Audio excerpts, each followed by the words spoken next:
Good morning, everyone. Welcome to Midwest Market Solutions Insider Commentary. It is Friday, May the 5th. Good morning. This is Brian Hoops, Midwest Market Solutions. I moved outside of our office onto our deck on the lake just to show you how nice and beautiful it is here in northwest Iowa this morning. The lake is calm. You can see a couple boats behind me in the water. The flag behind me just perfectly still.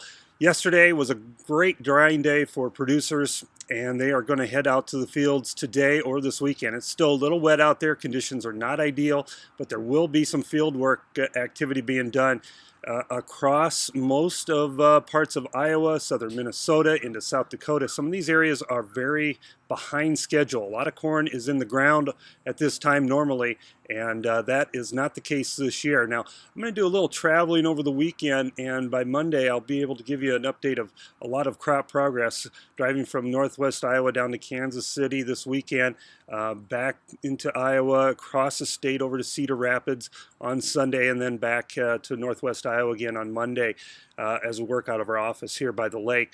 The trade overnight kind of mixed. The Kansas City wheat's an interesting chart. We barely came down and touched the 50% correction and have bounced off of it. Corn is trying to recover a little bit overnight after a big outside day lower yesterday.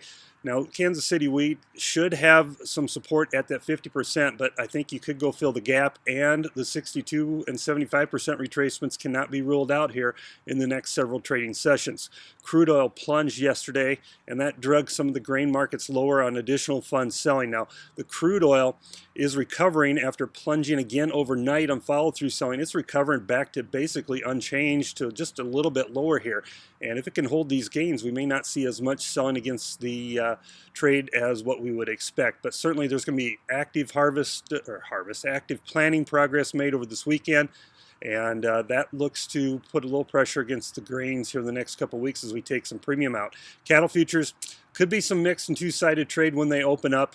The cattle market had some profit taking yesterday in a setback. We could expect some more as the Goldman roll starts today. That should pressure June if it does anything. Cattle weight's up 1 pound, but are still about 21 pounds or so below year-ago levels. So steep discount there. Futures remain discount. I don't see anything real bearish in this cattle market yet other than the profit taking. Have a great day and a great weekend. I'll be back on Monday with the next comments.